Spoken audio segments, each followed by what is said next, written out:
Hey there, welcome to Storytime. I'm Dr. Jennifer Bird. I am a biblical scholar, and I care very much about what people do with what they find in the Bible. Today, for Storytime, I have a colleague, a friendly colleague on today. His name is Christopher Skinner. He's also originally from Virginia, as I am, and we had a fun little, moment at one of our annual meetings, kind of chatting and finding out all the places we've kind of almost overlapped. We've about the same, we graduate the same time, that kind of thing. So it's kind of fun to have him on here today to talk about all kinds of things, actually. So we'll get started here in just a minute.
So that was trying some new music today for the intro. For those who are here often, probably noticed a little different from my typical vibe.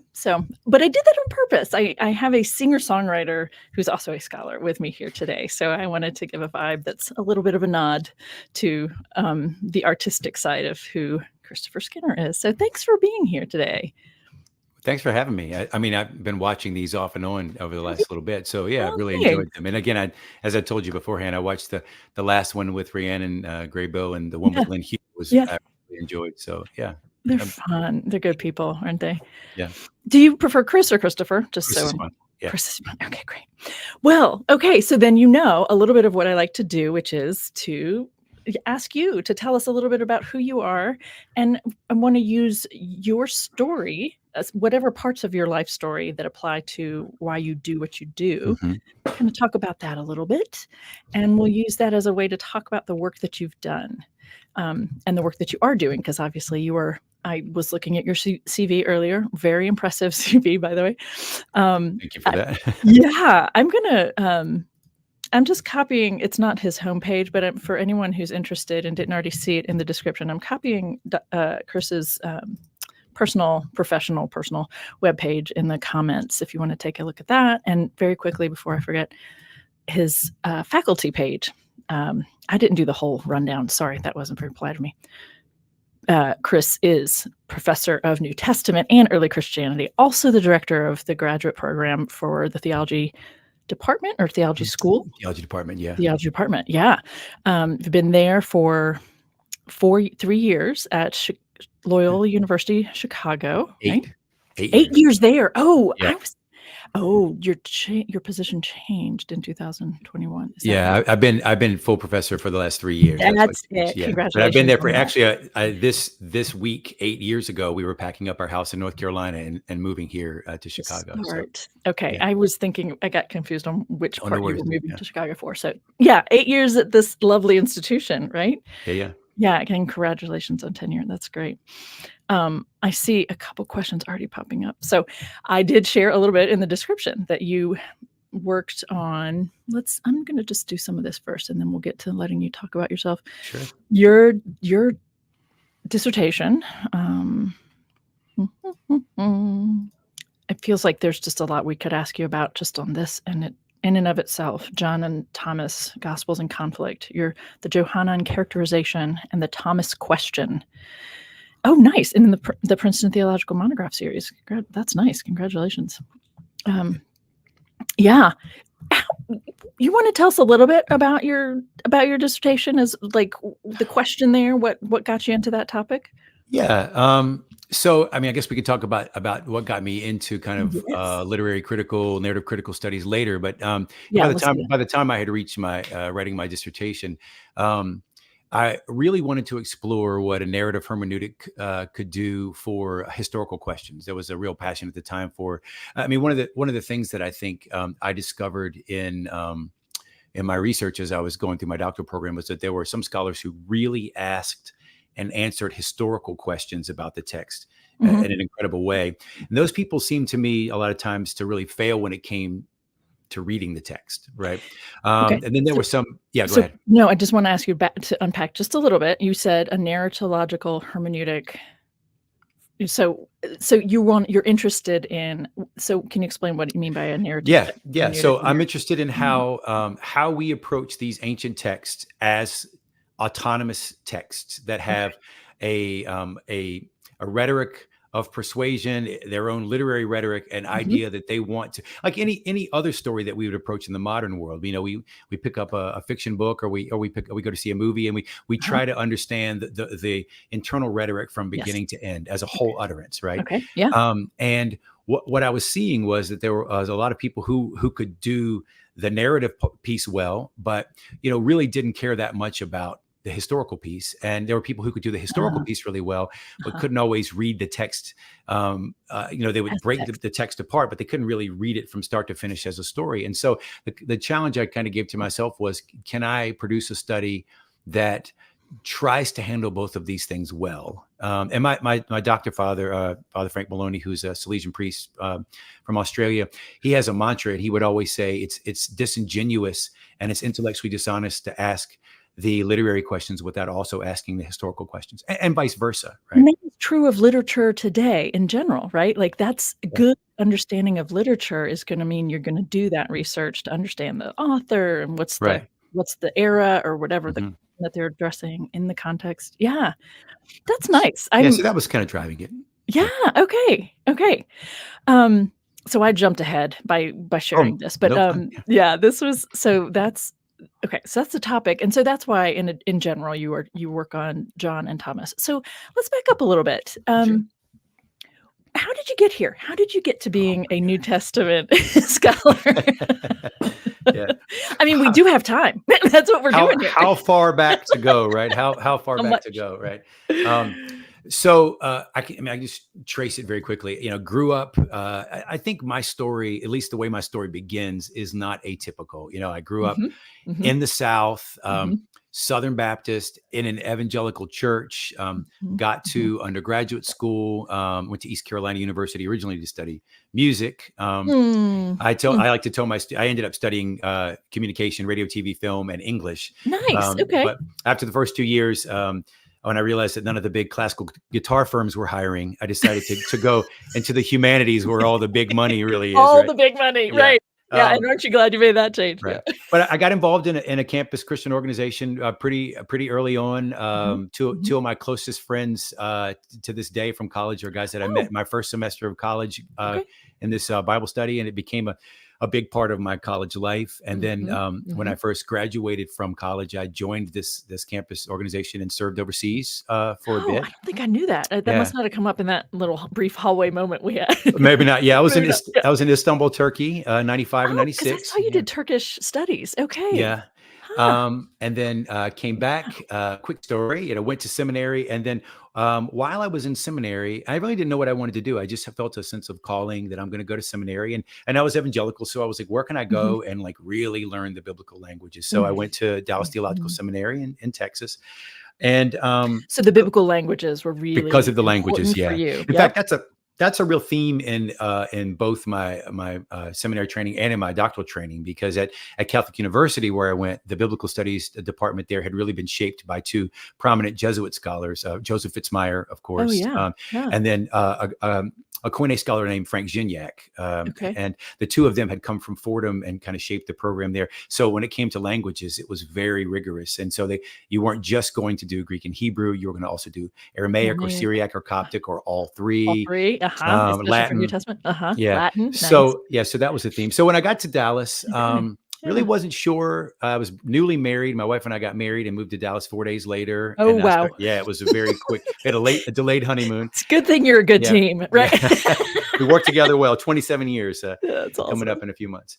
And I took a Greek class, my first Greek class. And I came home, I think probably 2 weeks in, and I told my wife, I was like, we're going to be in school a lot longer. I was like, I got the bug. I really think this is what I'm supposed to do. Oh. And so, basically when I was done, I was like, okay, I'm going to pursue a job in vocational ministry, but also I'll work on my PhD at the same time. So I was wow. on the pastoral staff of a church in Baltimore for 8 years. Okay. And 6 of those years I was traveling back and forth to DC, to do my PhD. So wow. yeah. There's lots of other little That's nuggets in there. It was well, by the way, I was the sole breadwinner, and we had 3 children during Holy that process shit. as well. Yeah, it was a lot. I was working at a seminary, and I did a semester at Loyola, Maryland. It was a lot of work. That is the understatement of the week. Yeah. Oh my word. Yeah, my respect for you. Yeah. Because I can't even imagine doing anything pastoral while trying to do a PhD work. Like, those are such really important things Yeah. and very energy consuming, each of them. And And you're never off. and When you're a pastor, you're never really off. I mean, you get a never. call at 2 a.m.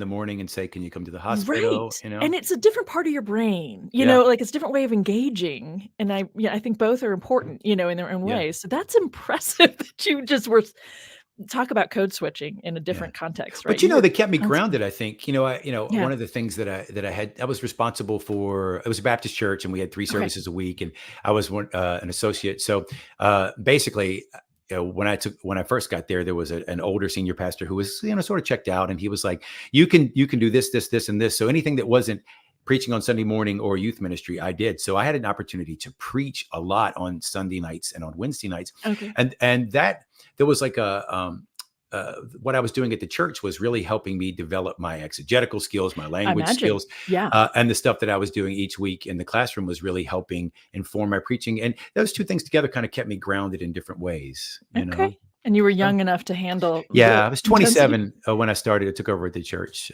27. Yeah. So That's pretty intense. yeah. Yeah. Yeah. Okay.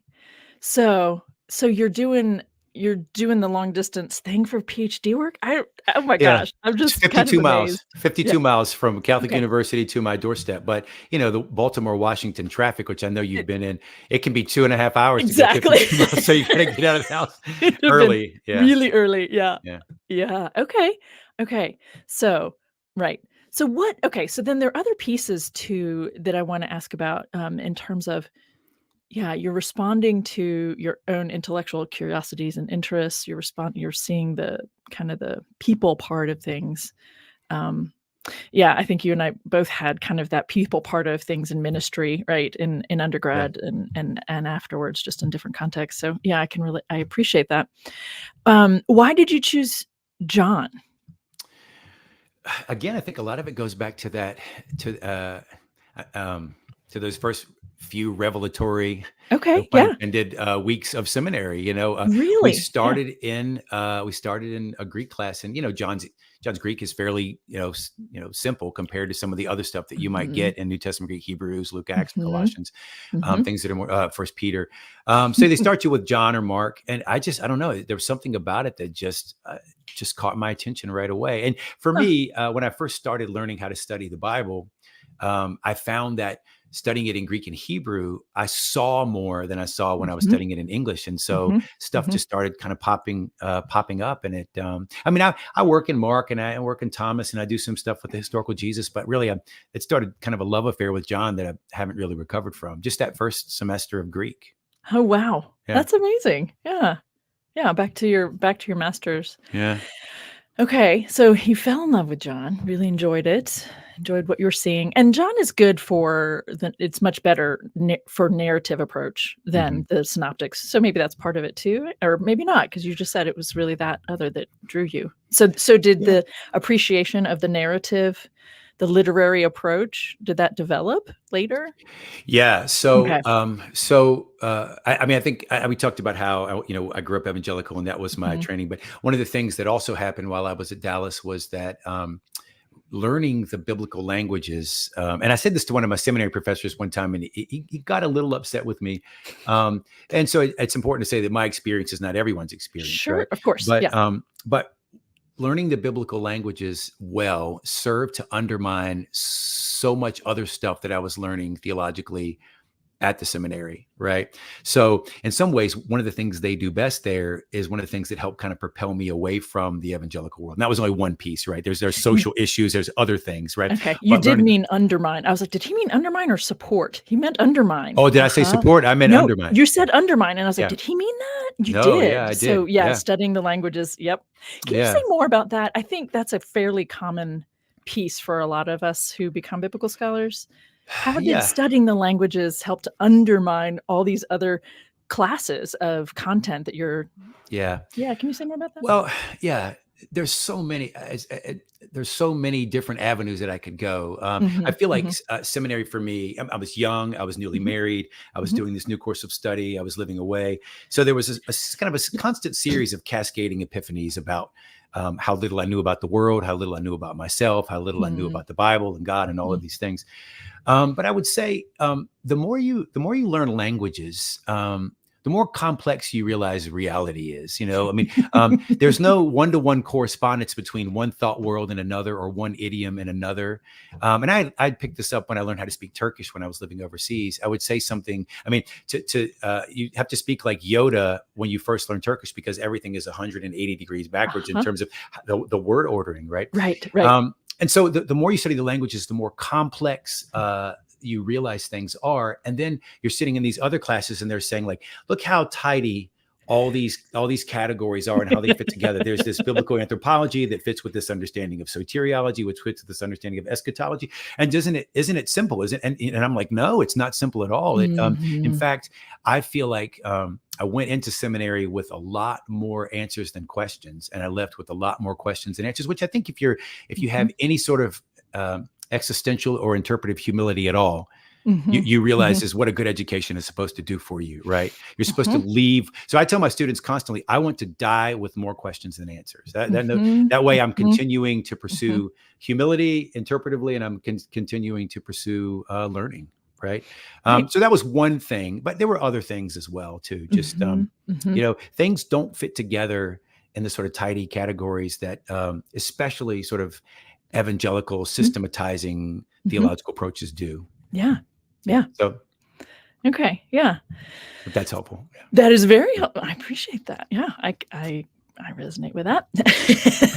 Just I think maybe we all, yeah, have a different way into that or a different view of how that's changing things for us, Right. you know? Yeah. For me, it was more like, I can see something different in Genesis 2 than what I've been seeing in my Yeah. English. That's rocking my boat. Yeah. Like, that's rocking my For world. sure. What? So, yeah, Yeah. I think that's really helpful, actually. I'm not sure that I'm not sure that I had that same experience, right? That Yeah. the studying the languages helped you to think to see directly when you're having these Mhm. theological courses or these other things. Anyway, so yeah, for me, it was more like, I'm not sure I agree with your premises here, Yeah. gentlemen, from 2,000 years ago or 1,000 years ago. So maybe we should have a conversation about that. And Uh, there's also, I think, a culture of easy answerism that is yeah, a problem. Like yeah. a number of years ago, Pete Enns. I don't know if you've talked I about do, Pete Enns on your blog. Pete Enns' I work don't is talk great. about him. I do know who he is. Okay. Mhm. And he had a series of blog posts called Aha Moments, and he had people, a number of people like myself and others who had kind of come from an evangelical background who Yeah, had these yeah. aha moments. And one of them was sitting in a class on exegesis of gospel narrative, and I'm looking at the genealogies of Jesus in Matthew and Mhm. Luke, and I'm going, Mhm. you know, does not compute. I was Right, like, something these, something's these wrong do here. not line up, yeah. And I remember, being told over and over again, well, one is the genealogy of Mary and one's the genealogy of Oh, Joseph. And all you have to do is read them both to see that that is not true. Right. That's not So, true either, yeah. right.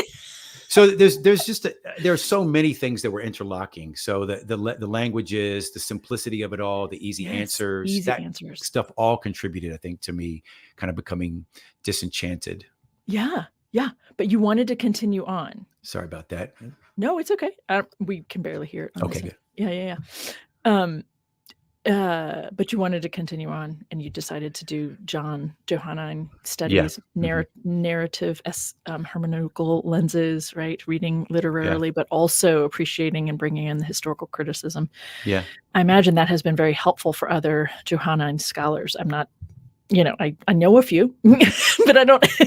It's not my forte. Yeah. So yeah, I imagine that's been very much appreciated. I don't know. Do you No, have any yeah, feedback yeah, for it that? really has been. Good. So the first two works to really introduce a narrative hermeneutic into gospel studies were Mark S. Story, Okay. which came out in 1982. It was revised in '99 and then revised again in 2008.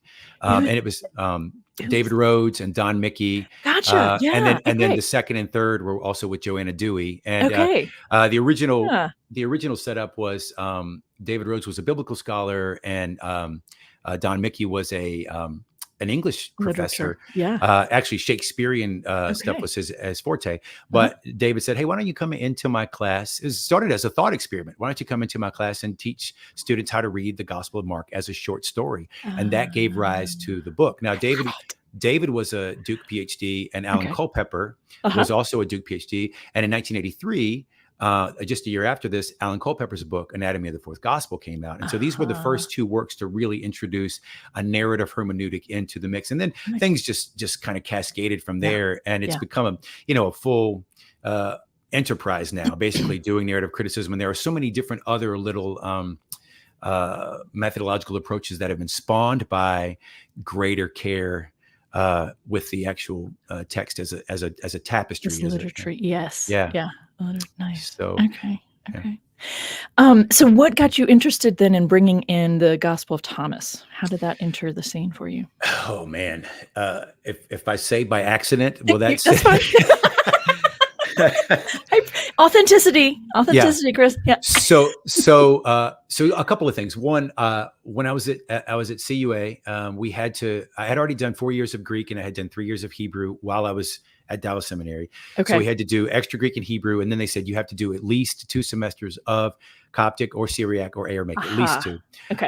And I was most interested in Coptic for various reasons. So I took 2 semesters of Coptic with just a wonderful teacher named Dr. Janet Timby, who is still there. Okay. And I started, and there were a couple of things she gave us, and they had bits and pieces of the Gospel of Thomas. So I said to myself, when I'm done with this course of study, I'm going to go and I'm going to translate the Gospel of Thomas. But I kids at home, and when I go home, I'm playing kickball in the backyard. Totally. I'm doing dinner, and I'm doing bedtimes and bad times, and then I'm Years. staying up and I'm doing only the work that's required of me because I got to get up and go to do it all over again. Yeah. So I never got around to that. But then when I got to my comprehensive exams and then I got to the dissertation proposal, I had no idea what I was going to write on. I had no idea whatsoever.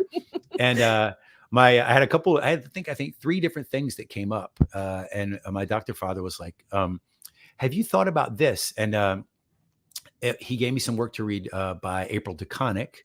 Because characteristically brilliant. Now in the dissertation, I disagree with her, but I think her work is just characteristically brilliant. I only know. Okay, I only know her Holy Misogyny. Okay. I don't know. She's done a tremendous amount of work on the Gospel of Thomas. Oh, gotcha. Okay. So at the time, there was this thesis, and it was being propagated by her, by a guy named Stephen Johnson. Oh, wow. Isn't that fun? Up. Yeah. All right. We'll do it this way together. Let's see if that works, right? All right. Wow. I have the power. You do. Stephen Johnson, a guy named Greg Riley, who was teaching out at Claremont, who had written a book called Resurrection Reconsidered. And Elaine Pagels. Elaine Pagels' big bestseller in 2005 was about this very thing. And the argument was that there was this, there is essentially an internecine conflict, an intramural conflict between a community associated with the Gospel of John and a community associated with the Gospel of Thomas. And everywhere the character Thomas appears in John, he appears 3 times, and every time he says something wrong, and every time he says something wrong, it's in the context of resurrection. So therefore, the Gospel of John is being written as a polemic, a conscious polemic against the Thomasine community. Okay. And I thought this was wrongheaded on a couple of. It's very intriguing. It's very interesting. It sells Sure, books. sure. I mean, Elaine Pagels wrote a bestseller, right? Right. I was just on a podcast with her not too long ago, and I said to her, Nice. "You're like one of the reasons I got into studying the Gospel of Thomas in the first place. So So don't be mad at cool. me that I disagree with you, because I think your work is great." But That's awesome. the thing that I wanted to argue in my dissertation was, like, if you look at the narrative tapestry of the Gospel of John, this is what happens with almost everybody. Jesus speaks, character X misunderstands, and that misunderstanding provides Jesus an opportunity to clarify, to flex, to tell people more about his message, his mission, and identity. So when I read that, I thought, well, there's nobody doing this. Now, there's a really brilliant a Scandinavian scholar named Ismo Dunderberg, and he had written a handful of articles on this. And so I'm reading his article. Oh, and I had like anybody who's writing a dissertation and goes through this, I had like a heart stop moment. I was in Baltimore. My wife and I had gone to Virginia Beach to visit my in-laws, and I'm sitting on the beach. My wife goes, "You're so busy. You're with the kids all the time. You just go to the beach, do whatever you want." So I'm on the beach, and one of my friends sends me a message that says, "Have you seen this?" And it was a book called The Beloved Disciple in Conflict. And it was by Ismo Dunderberg, and it was basically a compilation of these essays that he had written. Meanwhile, I'm 3 chapters into writing a dissertation called "John and Thomas in Conflict?" And I was like, "Oh my God, if this question has already been answered." So, but the good thing is that he ended up taking a different approach. His approach was more historical, but mine was saying, well, let's look at how uncomprehending, misunderstanding characters are treated in John, and then see if this thesis still stands. Irrespective of the fact that there's no evidence of a community associated with the Gospel of Thomas before a period much later than this, right? So, and there's debate about whether or not there's a Johannine community. So there's a lot of sort of tenuous steps that this thesis, in my opinion, was built upon. Which makes it, which is why it's reasonable to maybe not give it to But I ultimately stumbled on it by accident. And my doctor father was helpful in just sort of saying, "Have you thought about this?" So don't you love that? I mean, I do. I had a handful of those too, and it's just really lovely. Like, gosh, wow, where would I be if that person hadn't said or given me that or said that? And anyway, I'm enjoying hearing about this. So, okay. So, so the heart-stopping moment for you was, holy crap, this has already been done and I didn't realize it. Well, I was thinking, that was what you were afraid of? Is this book arguing the same thing that I'm arguing? Yeah. And it's published by Cambridge, and I'm only 3 chapters in. Yes. But then I got the book and I was like, okay, it's doing a similar thing in terms of it's disagreeing with this approach, but it's doing it on different grounds. So I still felt like me using a sort of a historically grounded narrative approach had something to say about it. So, nice. Yeah. Okay.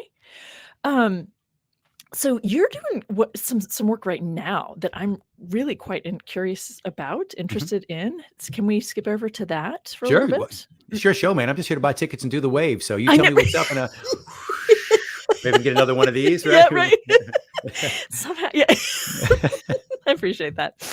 Let's see. What do I want to show? So wait, we already looked. Oh, no. Okay. We looked at your dissertation, and then the other was this, which is similar to what you've kind of been talking about. What's different here in characters and characterization? I guess, is there something different? Obviously there is. But there is. Yeah. So whereas the dissertation was dealing specifically with how a narratological approach with specific emphasis on characters could help shed light on this historical debate. Okay. Whether this is more. This is at a time, this is 2012, 2013, when character studies as kind of a subset of this larger enterprise of narrative criticism kind of became its own cottage industry, right? So this book came out at the same time as the book that we talked about earlier, Steve Hunt, Ruben Zimmerman, and Francois Tolmie. They published a book with Moore Seebeck at the same time this book came out. Mine was, I think, like 3 months ahead of theirs, where we were just looking at Johannine characters. And then 2 years later, I edited a book in the same series with Matt Hauge on characters in Mark. Later on, Frank Dickin and Julia Snyder did one on Luke Acts, and one on the Gospel of Matthew just came out. So it's kind of an unintentional cottage industry that's kind of developed for this.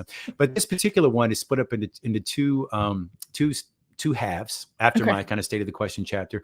One is methodological approaches to the study of character. So how can we understand how characters function? There's the whole debate that goes back to E.M. Forster's Aspects of the Novel in 1929. Are we dealing with round characters, or are we dealing with flat characters? And then you say, well, this is a modern a category that's based upon the modern novel or the modern short story, but ancient literature, especially our ancient Greco-Roman literature and biblical literature, doesn't function in this way. So there's all kinds of debates about, or does it?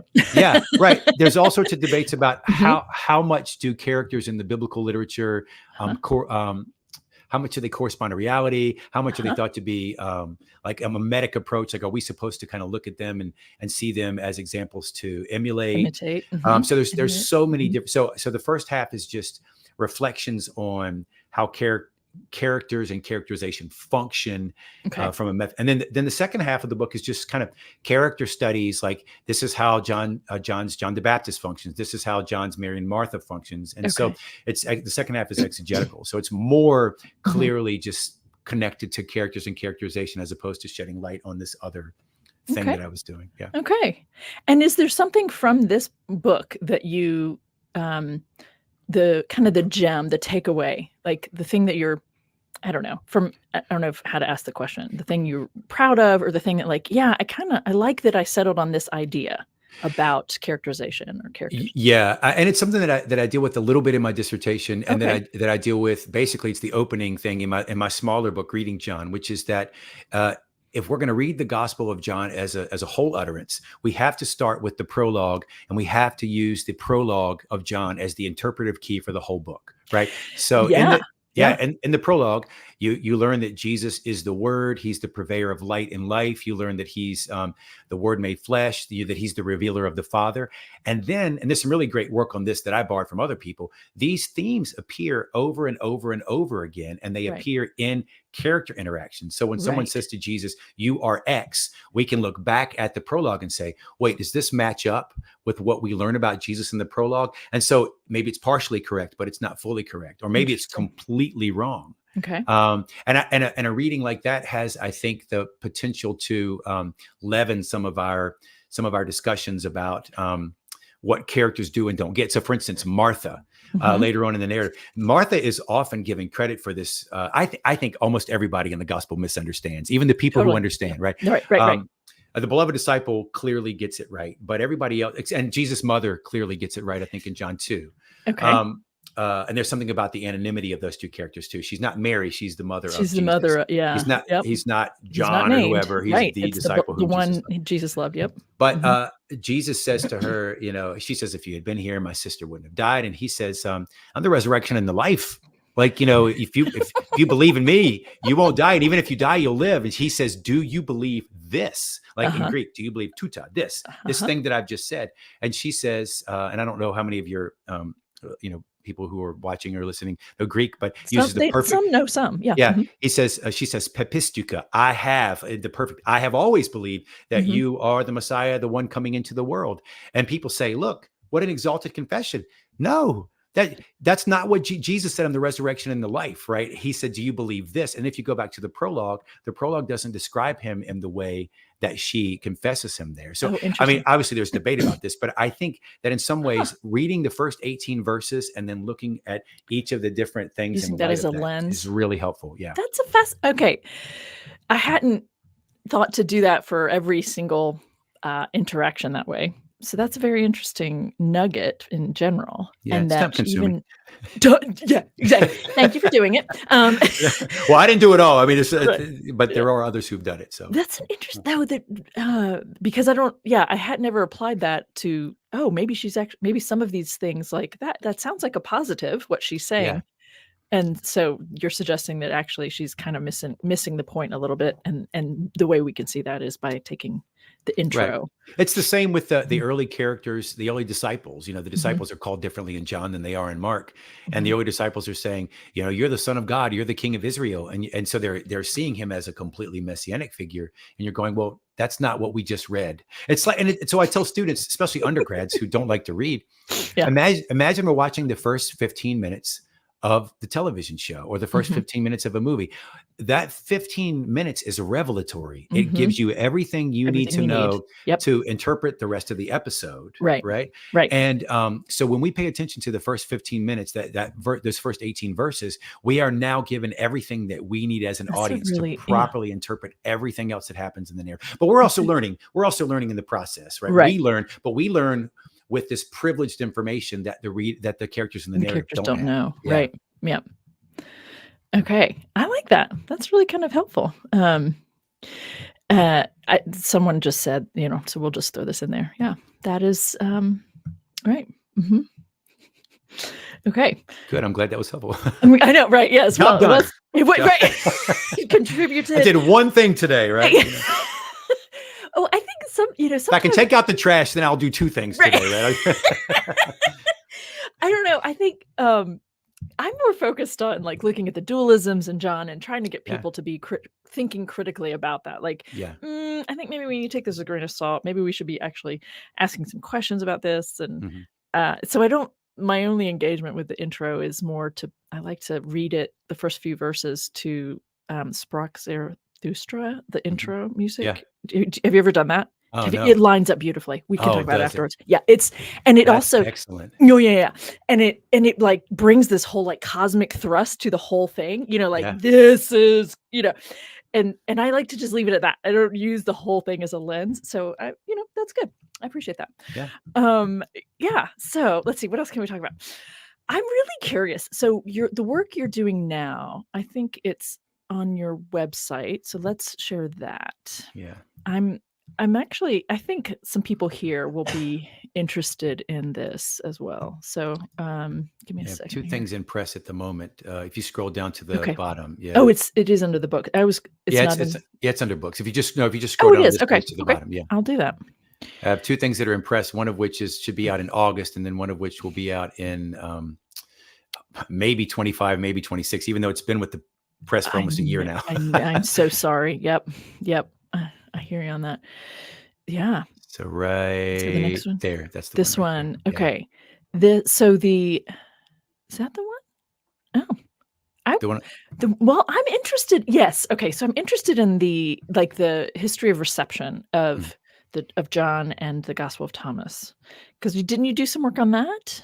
Yeah. No? So I am editing if you go back up to, oh, sure. Sorry. To what says forthcoming projects. Yes, that's what it was. Yep. Yeah. I'm co-editing with Douglas Estes, who's at Friends University in Kansas.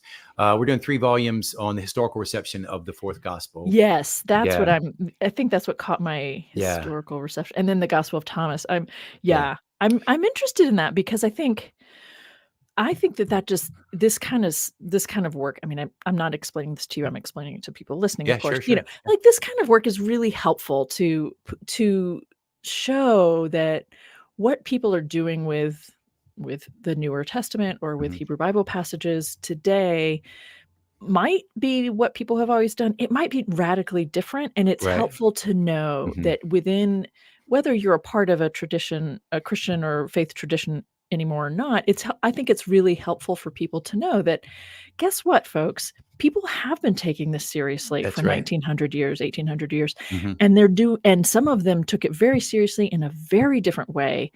And as people today, I think it's helpful to know that these texts have informed communities, they've informed ideologies, and it's not always what you think. So what is it about the historical reception that appeals to you to do enough work on it to produce a book on it? Interesting, right? That's a great question. And so let's go back to, there's so many reasons why, but let's just go back to that seminary training again, which again, gave me so many great things, but also gave me things that I wanted to respond to and reject and jettison. I remember being in a preaching class, a homiletics class, and them saying, this text in front of you has only one meaning. That's awesome. But it can be astounding because you got 30 people in the class and they're all looking at the text, right? No, and you were not alone in hearing that in seminary, by the way. Yeah, so, I'm sure. Right. It's common. So it's like, oh my God, people are really saying that. Okay. And you're like, where do we get this from? This idea that the text, and so then you go back and you start just looking at patristic writers, early church fathers, and you say, well, wow. They have a very different approach, fourfold approach to scripture. And they have you think about the history of parable scholarship, right? I mean, like Mhm. the idea of the parables being these highly allegorical things. What is it jettisoned until like the 1700s, right? Huh. Or maybe 1800s. When Eulicher had a famous work in German that kind of questioned this whole idea. But up till then, you have Augustine saying, when we have the Good Samaritan. Well, the oil that gets poured out on the guy is the Holy Holy Spirit. Spirit, right? And this one figure, Paul's not in view, but this one figure represents Paul and this other thing. And Mhm. it's like, wait a minute. And so I think in some ways, and let's go back to the idea of having existential and interpretive humility. I talk to my students a lot about this, right? Okay, When I'm you gonna look, pause you. Hang on. yeah, Hang on. Just wanna talk a little slower here. yeah, sorry. And no, that's okay, and kinda pull it out a little bit. Yeah, Existential humility, yes. meaning I'm not the only I'm not I may be the shit, but I'm not the only shit? Like, what do you mean by that? Like, Yeah, that's a good others way to have say done it. this? Others Yeah. have ideas? What do you mean Yeah, by this idea that I am not the first, best, or only reader of this text, Yeah, right? yeah, right. And that's more interpretive humility. When I think of existential humility, I think at the core of who I am, thinking that like I'm not the last word on anything, right? I Right, am just this one little drop in a vast ocean of people and things and ideas in this world. So let's think about ourselves properly, who we are, right? I am just so, you meet someone sometime and they'll say, "Oh my gosh, you know so much more." And I'm like, look, if we were to sit around and talk about things that you've studied you for do, years, exactly. I mean, we were having this conversation last night. A friend of mine was in town and we went out and we got a couple beers and our wives were chatting. And I said to my wife, you know so much about, she taught for 20 years and now she does real estate. If you taught about pedagogy with fourth graders, I would be lost the minute you started talking about IEPs and PEPs and these sorts of things. Right. So Yeah. everybody has their lane, everybody has their angle. And so it's helpful to be like, I'm not any better than anyone else. Right. That's what I mean by interpretive humility. I mean, by existential humility. And then interpretive humility is I'm not the first reader of this text. I'm not the only reader of this text. And in some ways, I'm not the best reader of this text. So let me listen to this multitude of voices. And I know you're a fan of Dan McClellan and you do some stuff with him. I love Dan's page and I love when he talks about univocality because, you grow up in a tradition where you said the Bible speaks with one voice, except for when it speaks with 100. Right. Right.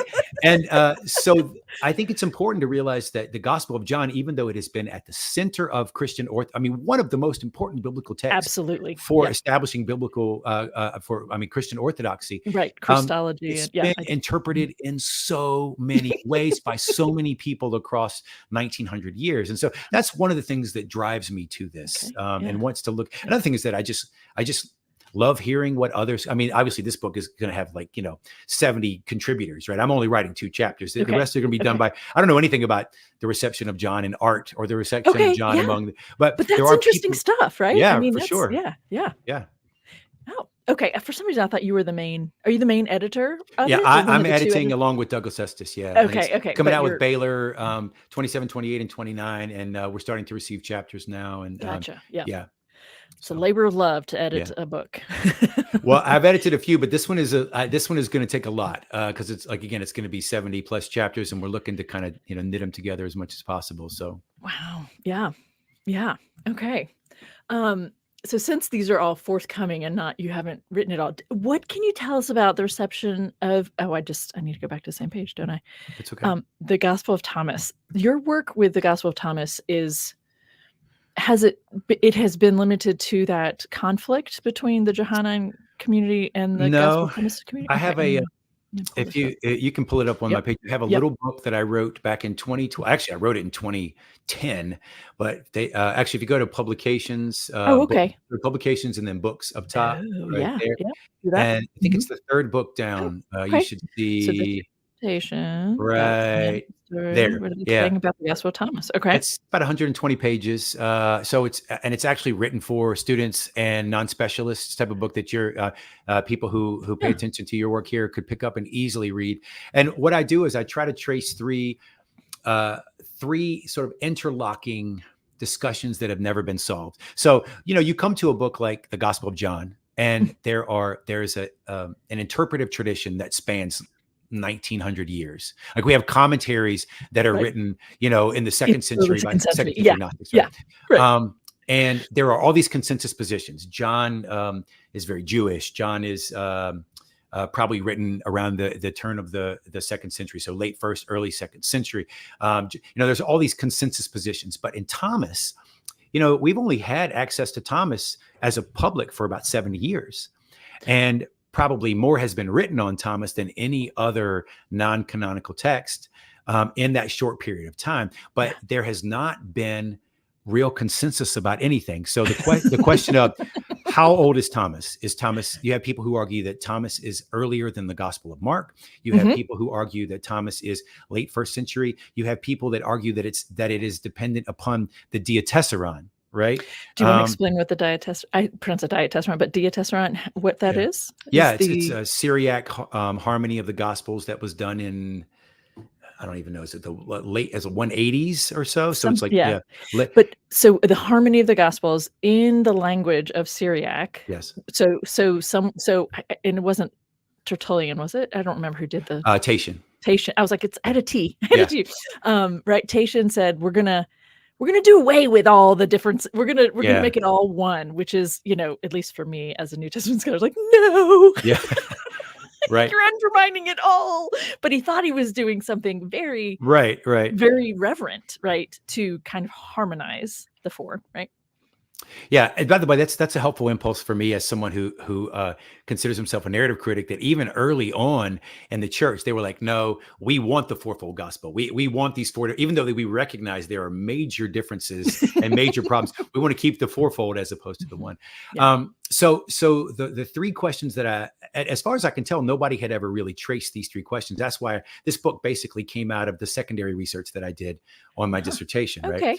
Nice. And so the question, what is Thomas's theological outlook? Is it Gnostic? Is it ascetic? It keeps happening. Yes, I know. I do that without meaning to. Yeah. Is it Gnostic? Is it ascetic? Is it Platonic? Does it come from a Jewish Christian wisdom approach? So that hasn't been settled. What is its relationship to the synoptic gospels? Does it precede them? Is it reliant upon them? Does it come after them? And then what's its state? Yeah, sure. I need to interrupt you again, because when we're talking about the Gospel of Thomas, I think some people here, or at least people later, might know about this. There's more than one gospel with Thomas's name on it. Right.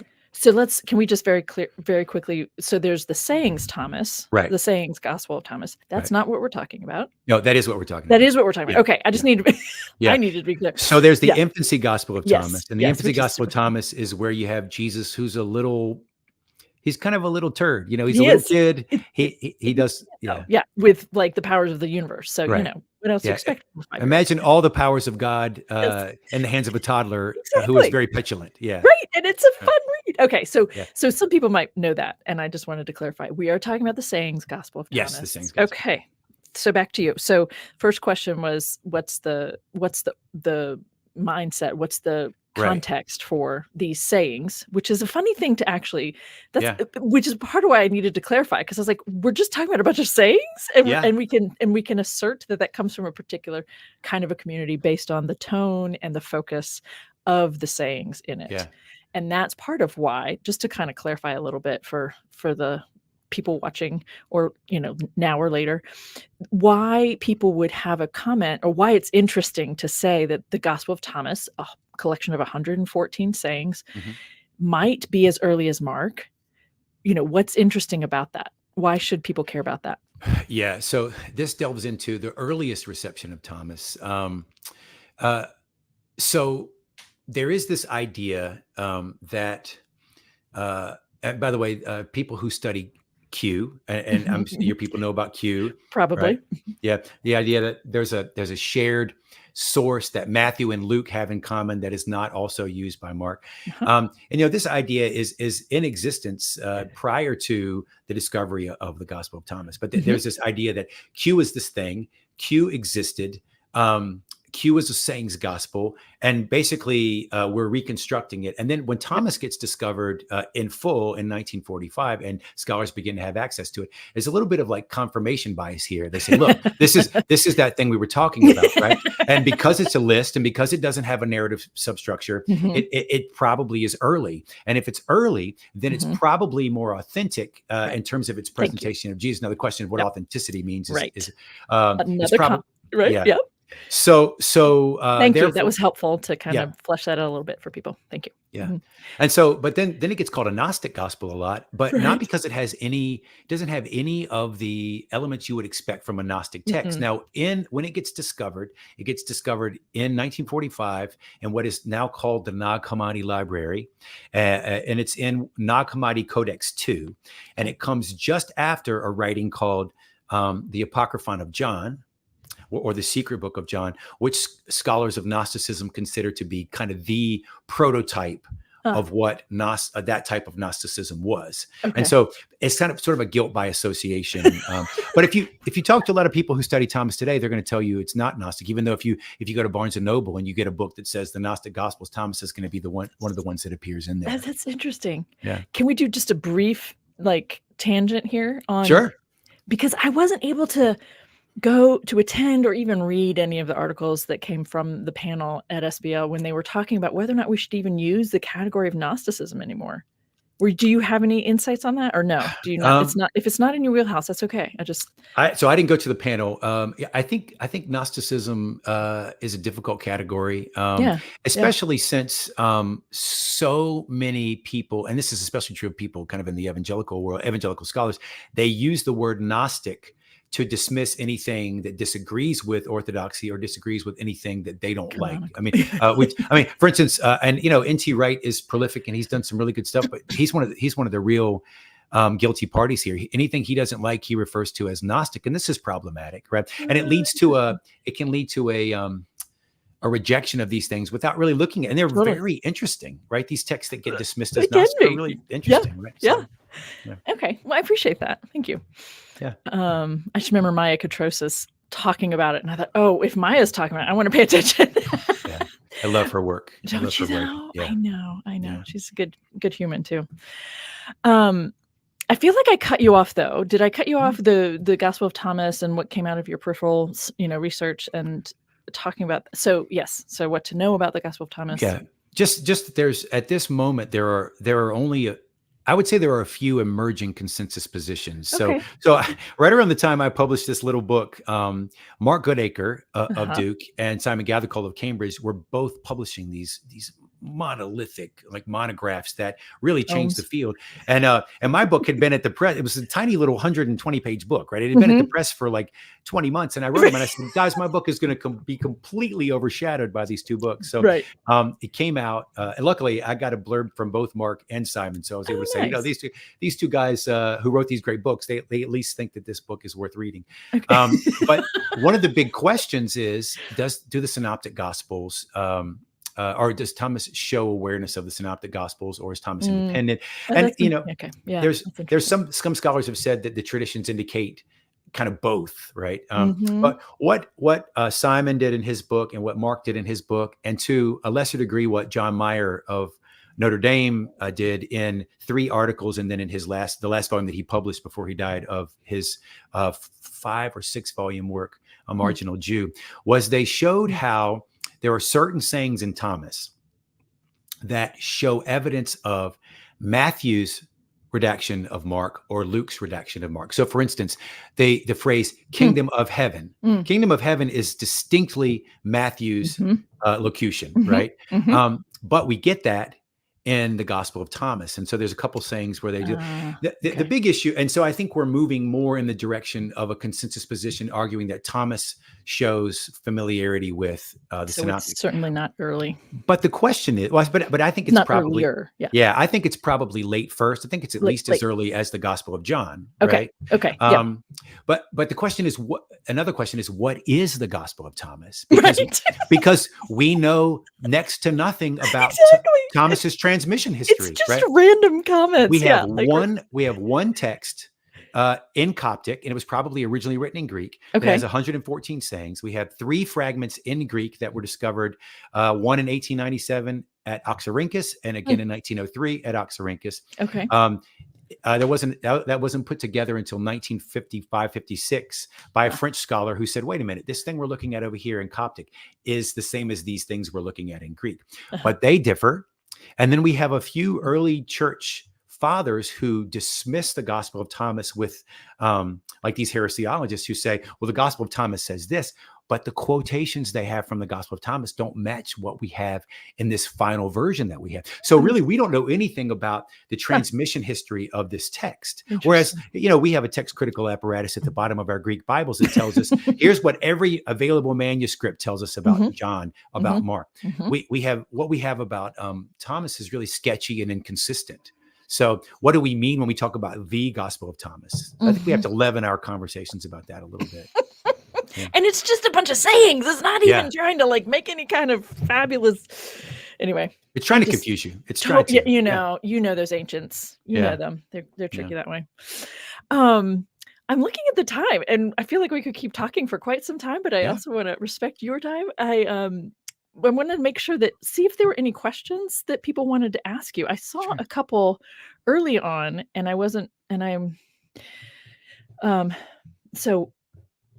okay. So I'm just going to throw this up there. I was like, if you all have questions, by the way, this is a good time to put them in there if you haven't already. And here's the first one that was put out there early on. Do you think, so from Elizabeth Moon, thank you. Do you think the author of John really believed the events and words of Jesus he describes really happened? If not, what might his motive have been in writing his gospel? Just a quick little something, Yeah, I mean, I can't imagine. I can't imagine the authors of these texts not somehow believing that these things happened. I mean, like, did they happen? We have a tendency in the modern world to think about the things that we read and write and how they correspond to reality in a very meaningful way. I'm not sure the ancients always thought of it in quite that way, but yeah, I think the author probably thought those things took place. Okay. Thank you. Yeah. Let's see. I see. Okay. Right. Shall I take your advice on page 61 of your new book for the live discussion about? Oh, wait. That's random.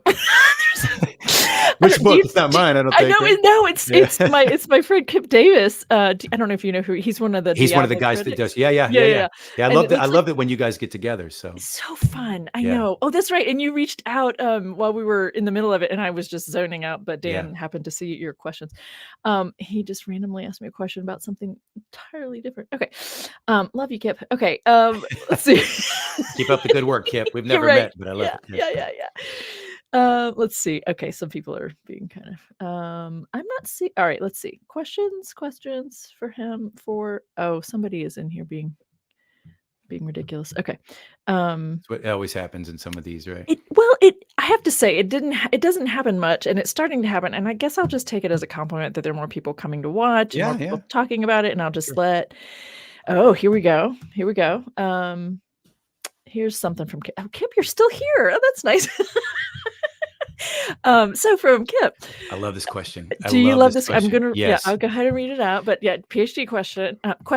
Said the PhD is about my name. Question. I'm interested to know if Dr. Skinner thinks the new publication of P, and I'm going to ask you to explain some of this for everyone else. P5775 affects our views of Game of Thrones. Gospel of Thomas. Sorry, I just have to do that. I love what it says about Khaleesi, right? There's a whole line in Coptic about Khaleesi. Sorry, affects our views of Gospel of Thomas and early Christian literature. So I'd love for you to explain what P5775 is, and your answer then would be great. Yeah. Thank so you. this papyrus fragment. So let me go back. There were these British archaeologists from Oxford in the late 1890s who decided that they would go there with the Egypt Exploration Fund to dig in certain places, and they alighted upon this place that is known as Oxyrhynchus. And this is where on the very first papyrus that they published, what Pioxy 1 is these first sayings of the Gospel of Thomas that we discovered. 654 and 655 are the other two fragments. But in the process, they go on to discover about 500,000 fragments of various different things, many of which haven't been published yet, right? They're at Oxyrhynchus? That many? They were discovered from Oxyrhynchus. Yeah, right there. Okay. I think they're in Oxford now, but they were discovered there. That many. Yeah. I didn't know that. Yeah, and that's amazing. And so this one that just came out has pieces of the gospel. I think it's the Gospel of Matthew, the Gospel of Luke, and there's a portion of the Gospel of Thomas, right? So I'm still formulating what I think about this, but I think Kip's question is important because it goes to this very point that I was trying to make, which is we know next to nothing about Thomas's transmission history, right? So people have, especially scholars who want to date Thomas early, they've often spoken of Thomas in these monolithic terms. Thomas gives us this, Thomas gives us that. But how do we know the document wasn't originally 57 sayings in its first iteration? And then Interesting. over Right. time, it picked up these various, sayings, these various accretions over time. Okay. So I think this P-oxy 5575 tells us that there were more traditions that were being circulated that dealt with the Gospel of Thomas than what we currently have access to. And I think it gives us pause as we start tracing what do we know from these ancient testimonia that say, well, we reject Thomas, which was put out by this group and says X. And then you look at Thomas, both in the Greek fragments that we have and the Coptic, and you go, Thomas never says that anywhere, at least the Thomas that we know. So yeah, I think it has implications for sure. Cool. Oh, that's fun. Yeah. Love the Iron Maiden shirt and that little avatar at the bottom there. Yeah. And I love that he puts like headbanger music in our intro music. It's very fun. Can you explain saying 114? Oh, you guys want to get me in trouble. Is that, do we not want to, you don't need to. No, it's fine. It's fine. It's been interpreted. It's the saying that has been interpreted as very misogynistic, let Mary go away from us, for women are not worthy of life.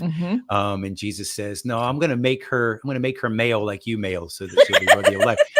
And so, yeah. And again, I like to think of a Gospel of Thomas that emerged with a number of sayings, and then that was added on by somebody at the tail end. No, it's been a very controversial saying, but there's been some really good stuff that's written on it. And the concepts of maleness and femaleness in especially kind of Gnosticizing circles are if this is a later kind of Gnostic addition to a text that wasn't originally Gnostic but was favored by Gnostics. This could be something that was added, and it's not about physical maleness and femaleness. Males were just thought to be a higher form of humanity, right? And that's all I'll say. I'm the messenger on that. Right. Not the believer in that. I'm the messenger here. It does. So yeah, for those who don't know that the belief about that backs this idea is that a female is is simply a unfully formed male. So incomplete. So that physically, the clitoris doesn't elongate into a penis in the, in the womb, and like women are just lesser. And so that's what a complete or more fully formed intellectually with knowledge, right? If there's a Gnostic influence here, but yeah. Okay. Thank you for that. There's someone else trying to explain it in the chat, which is fine. Okay. Let's see. I don't see. Oh goodness. So interesting. It's so interesting what people end up chatting about. So when you talk about the Gospel of Thomas, I mean, I every year, and I've talked to other people who write on Thomas, and I get the most random emails that I have discovered the fifth level of the celestial heavens. Please come join me. Like that, I get people who send me their self-published like books that are like really, really well like illustrated. But I have discovered everybody's out for, I don't know why, discovering the interpretive key to the Gospel of Thomas. And I've gotten so many emails from people telling me that they've discovered it. They've created it or figured it out. Yeah. There's real fervor around Thomas that you don't get around some of these other non-canonical texts. So probably, I'm sure there's it tells us interesting things about the past that we or whatever. But all right, I didn't mean to do this here, but I did. But when I posed that brief question about Theodore Jennings' book, and did you by any chance go look? Because if you didn't, I didn't have a chance. I didn't have a chance. Sorry. It's totally fine. I'm leaving to go to Italy at the end of the week. And I just got back from my daughter's graduation. So I'm trying to get a bunch of stuff. You're just squeezing this in. Oh my goodness. No, I appreciate it. I just, and since you haven't looked at it, it's not something I want to do on this. Yeah. Okay. So that's, I'm not seeing any other questions. I try to keep this to around an hour, so it's not taking too much of my guests' time. It's an hour already, man. Time flies when you're having fun, right? Yeah. So, okay. So there's that. Thank you, Chris. This has been just a very fun hour, hearing about your work, the work you've done and why. And you are very evidently passionate about it and interested in in the literary element Mhm. of these writings. I imagine your your students, undergraduate and graduate, really get a lot from you because of your passion and your just all the things you're bringing to the table. So Yeah. it's really Sometimes they been a like me. yeah, what's that? Sometimes they like you. Sometimes they like me. I just got teaching evals last week, so, Oh yeah, you got thick skin, thick skin. yeah. Really, it's been a pleasure to have you here It's today. been Thank great. you. Thanks. I really Yeah, appreciate you having me. yeah. All right, I'm gonna kick you out and Okay. do my. um, Thank you all for being here. If you're wanted to be and able to be here live, thank you so much for that. I appreciate that. If you're watching it later, lovely. I appreciate that. There are so many ways that you all support me, and one is by the way you show up and you banter with each other and have a good time, and that kind of boosts my morale a little bit. And you ask questions and you're thoughtful people and you comment later and you like a video that you find interesting, or you subscribe, or you tell a friend or two about a video that you really appreciated, a conversation you enjoyed, something like that. I appreciate all the ways that you all um, enjoy it and also then support it. When you do like and subscribe or comment, it is a way that others end up finding the work that I'm doing. It sounds very self-serving perhaps for me, but it also helps other people. So it's kind of a way to give, to pay it forward or something. And then of course, there are those of you who feel like it, and I appreciate that as well, supporting me in the work I'm doing through Patreon. And that's just really lovely. I appreciate that. You can find out more about me at my personal website, jennifergracebird.com. And that's it for now. I'll be back doing Storytime Just Me next week. And if you have a topic you're really interested in having me address, I welcome that, actually. That's why I did the suffering servant last week. So if you have a topic you're interested in hearing about, let me know. Other than that, I think we're going to wrap it up here. Thanks for showing up.